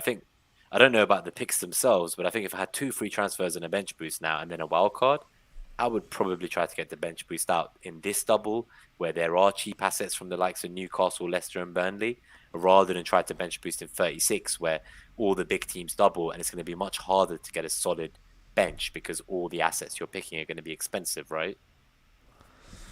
I don't know that there are so many doubles in 36 that it could make the bench boost easier. And I don't know if taking hits for a limited double game week, certainly with the players with limited upside, like the ones he mentioned. For like Justin, Dewsbury Hall, Pookie. Yeah, there's no upside there, so you're taking big hits for no upside. So I would not condone that. I think I would play the game week in front of you, and I would look to maybe free hit this game week instead of taking hits to get to a bench boost. That sounds like I'm looking at his team right now. He has 3 doublers: Ramsdale, Saka, and Broha. But the definitely problem free is, hit. I would free hit, and I think his reluctance is that he's rolled the transfer and got 2, and I wouldn't let that burning a transfer get into your head. I think actually, based on the current squad you have, a free hit could end up working out much better for you, and then wildcard to set up the bench boost. That could be perfect. So FPL robots, should we go for Leicester double up of Maddison and Iheanacho, or just go for Maddison? Who would be a good long-term option with a double this week? Yeah, I mean, well, we kind of covered this. I think all the Leicester attacking options they're all risks of rotation, and we don't know if a double really means a double for them. It could just be a single game week for any of those players, and really the only one we trust to play too is Dewsbury Hall, but again, limited upside. Yeah, no, I agree. And if you check the timestamps for robots, mate, you'll see there's some Leicester talk as well in the FDR section. So FPL Buzz, they asked about, they're seriously thinking about selling Weghorst for like a punt like Saint Maximin. I would just say definitely. Like, he was the Rumi pick this week. Go back to that section. Just before that, we were talking about Newcastle. I have Weghorst. If I don't buy a United player, I'm likely to do Weghorst to Saint Maximin myself. I don't think there's anything wrong with that move. Everything we've seen from Weghorst since we bought him is that his minutes keep getting less and less, and I'm not even so sure about him starting the games anymore. So yeah, I think that's okay. So Danube Joe, he asks, getting rid of my Arsenal players for Leicester and Chelsea players. Again, Leicester, the concerns with Leicester. Chelsea, I don't think this is the week to bring Chelsea players in. I mean, I know they have 2 home matches, but they're against Arsenal and West Ham, respectively. So I think you can wait on Chelsea, and there are risks with Leicester. Agreed. I think if you had someone like Reece James, seeing them knocked out of UCL, like, you can probably be quite happy about that, and knowing that, the flank that he plays on, there's no Tierney anymore. You could probably very happily start him in a single game week against Arsenal. But keep an eye on this, the semi-final of the FA Cup and what actually happens, because, for all we know, they could play another 120 minutes against Palace and then be benched against Arsenal. So, yeah, I'd be careful. I think if you have Arsenal players now, play them for the double and then probably look to move them on the week after. Bugler, let us know if I said it wrong, mate. He says, with the short turnaround for Leicester, with obviously the ECL tomorrow, and Palace, the FA Cup this game week, Newcastle could take advantage in both fixtures. See, that's a really good point. So if we looked at Brentford when they played West Ham, was it? one of the things that I saw was people targeted Tony because West Ham had played on the Thursday night in the Europa. So is there an argument that with kind of Palace playing in the FA Cup against Chelsea, Leicester playing Thursday night, and Newcastle's fixtures both being at home, does that suddenly add like a lot more context to this Newcastle hype train of buying a Wood or a Saint Maximin because they're going to be playing against tired legs and at home? I think it does. I think, yeah, that the more we kind of examine those fixtures and then see what they're up against, I'm getting pretty excited for the Rumi pick here. I might have to go in on him myself. I think their course to say Maximin is loading for me. Like forget Ronaldo, man. I'm keeping Kane. I'm hoping, like I said, is maybe not fit, so I can justify selling him and go in. Hopefully, he's missing from more of the training Exactly. picks. Just two more final questions from Twitter, and then we'll answer the questions that have come in here. So Asa asked non-free hitters, who should be benched amongst these players? Kyle Walker-Peters, Barnes, Shaw, Wood, Lacazette. Based on what we've said, I can't see a world where you'd bench Shaw or Wood from Newcastle. So that then kind of leaves you a bench of, Wood, Prowse, Barnes, and Lacazette. That's difficult. You got to send your screenshot on Twitter, Asa, mate. We'll continue this discussion. Let's see what Leicester do tomorrow night, and let's see if Lacazette is in team training. But I would happily bench Walker-Peters. Out of those, wait, is it Ward Prowse or Walker Peters? Oh no, it's KWP. Yeah, it's not JWP. Oh, okay. Okay, so then Walker Peters is the one. Yeah, he's definitely the one to bench. Okay. But I don't know how many he needs to bench. If it's just one, then bench Walker Peters and move. Yeah, and then save. So Hisayam Azizi, he asked best captain pick. So if you go back to the captaincy metric timestamp, and free hitting, is triple Arsenal okay? Definitely not. No. I think just Saka, maybe Saka and White or Saka and Gabriel if you really fancy getting two of them, but that's as far as that goes. So that's Twitter done. Let's do a couple of the questions from the live guys. So we have Ignate. Actually, where are we? We start with Kevin Rose, FPL Safa. Could one premium defender be the play to boost our attack? I saw Salah for Son last week. I have Kane, so he has double Spurs attack. Rafinha to Bruno captain this week. Bruno to Salah Gameweek 34 and Dodge Pick at the back. So it's a very interesting question because obviously like everyone's talking about how on Wildcard 34 they're going to have 4 or 5 big defenders. They're going to play a 4 or 5 at the back for the remainder of the season. The big teams have doubles in 36. It's hard to buy their attackers, but you can easily afford their defenders. He's trying to go down a more interesting route. I think it's a pretty viable route. I like the differentiation you're going to do here. I don't think there's anything wrong with it, but I would look at your Gameweek 36 team though and have a look and see how that looks, because I wonder how you can get like a good team that has, say, Liverpool, City, Chelsea attackers in 36 if you don't have any of their defenders. I think I find that, and who is the one premium defender? Because for me it would be Trent, but it might be Cancelo. Who misses out? Who's the one you're getting, and who are the ones you're missing out on? I think it's viable enough. But it's like, who you buying an attack? Like, he's obviously got Son, Kane, and he's going to have Salah. So I'm guessing that's where all the money's going, right? Son, Salah, Kane. Yeah. Those the 3 premium. I think it's a really interesting way to go. It's not the way I'm playing it. I don't have a wild card left, and I went big at the back. But I would love to see the kind of, it could be a really exciting team with, if you have to have those 3 premiums, and then in addition to that, maybe have some other big hitters there. I'd like to see that team. It works really well. My only fear is obviously Son and Kane are fantastic, but like I've got a free hit, and like for me, I was originally going to free hit in 36 to avoid the Liverpool away and Arsenal home fixture for Spurs. So again, Kevin, like it depends. If you have like a free hit to maybe like turn someone like Kane into De Bruyne during 36, and that's okay. But if you're going to roll through 36 with no chip, it might be a bit difficult having like 25 mil of your budget in Son and Kane in 2 quite difficult fixtures, and then everyone else has like James, Cancelo, Robertson, Trent as a back 4 or something. It might be a scary prospect that week. Son or Kane captain. I only have Kane, so I would say Kane. I would say go and listen to the above average guys. They're Spurs fans. They'll give you a less biased opinion than my fellow Spurs hater over here, who's not an Arsenal fan. He just hates Spurs. But go listen to the Spurs fans. They seem to actually think this game should be better for Kane than for Son, but they did quite a nice conversation around Son or Kane. So go find that timestamp and watch it. Amund makes a good point that Newcastle are better than Burnley. So we were talking about selling Weghorst and whether, Wood is the Weghorst 2.0. So I think they are definitely better. I would agree with that. But he's also conceded that they're not very free scoring at the moment, which is kind of the issue here, right? And that's why I couldn't captain Wood or Saint Maximin personally ahead of some of the single game weekers. 3 more questions to go. So FPL A+, would you bring in Schmeichel for Sanchez for a -4? Sanchez's double is City and Spurs. Schmeichel has the 2 away games, which I wouldn't say are that much better, but I guess it's a long-term pick.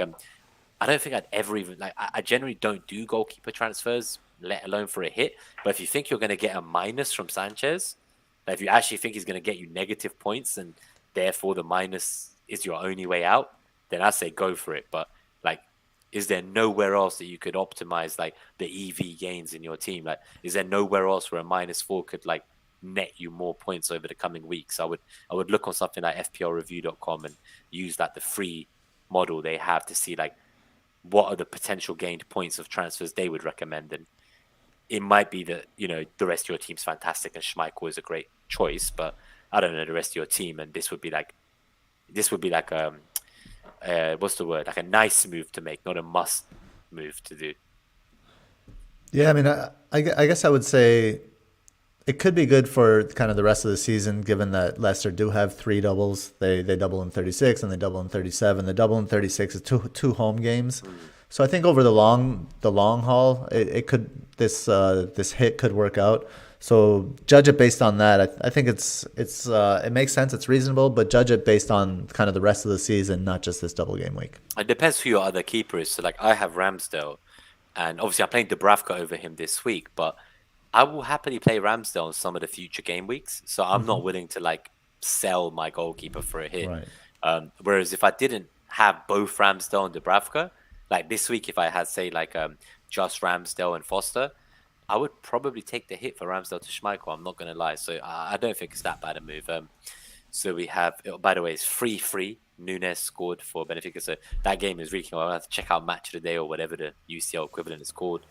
I agree with you, Jared, my friend. Casper is the best Leicester asset, I think. Kevin Rose. So there's 2 final questions. Amund's one is not really an FPL question. It's about my next fancy dress, but I'll come to that. So Kevin says, and there's a really solid point, actually. He says, should we be taking the FA Cup games and possible injuries from them into account? Because, they're obviously after the deadline. And when we're looking at captains, what happens if you captain a player who plays in the FA Cup and they get injured before the Premier League game? Mm-hmm. That's a really solid point, that many haven't thought about. Mm-hmm. Yeah, that definitely is a point worth, you have to take into account. I agree. And I think that's where I kind of now suddenly realize I'm a little bit more nervous about captaining Salah against United than I thought, because what happens if Salah plays City and for the second time and goes all out, and then what if he's not there and ready for the United game? Oh shit. Oh shit. Oh no, he did not need to give me that thought. I was so set on this Salah captain and then caused the same Maximan move, but maybe Kane to Ronaldo's back on the menu. Final question from Amund. So he says, if Saint Maximin hauls, will I wear a Gucci headband?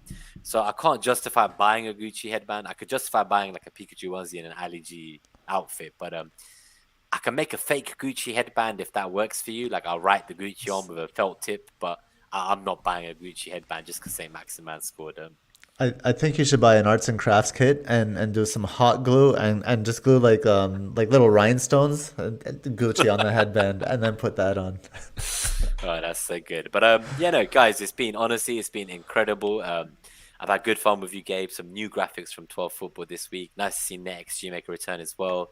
Lots of great metrics. Thank you to Mariner as well, everyone. Send him your love. He's obviously still busy recovering, but in the background, he's doing all the numbers, all the metrics, still driving the engine room of Haul. Please, obviously, if you've enjoyed the show, do hit like, hit subscribe, turn on the bell so you can see the future episodes. Become a YouTube member if you want to support us. And if you need your balls shaved, we only have another week or 2 left with this Manscaped trial. So do use NTH20. That will give you 20% off on manscaped.com. Obviously, #ad, that goes without saying. And that will really support us, because if 10 people use the code, Manscaped will look to do a long-term partnership with us. And again, that will really help us with the tools and materials for next season and really upgrading that Haul and evolving it for you guys. So either buy some ball shavers and use the code, please, or become a YouTube member, hit like, hit subscribe, and keep supporting the channel. But yeah, it's been a pleasure. Really lively in the chat today. Really nice to see some familiar faces and some new people as well. And yeah, honestly, I don't know if there's anything you want to say, Gabe, before we say bye to everyone, but I really enjoyed this today, and I feel like it's just what I needed after 3 days of very intense work at my new job. Absolutely. And then the chat, yeah, people in the chat, thank you so much. Thanks for all the questions and the good times in there. Good luck this game week. We could all use a little bit of good luck.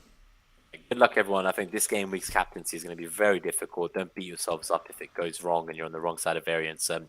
Just trust in the process. Enjoy the path. The obstacle is the path, as we said earlier. And yeah, just thanks for tuning in, guys, and hopefully see you all very soon.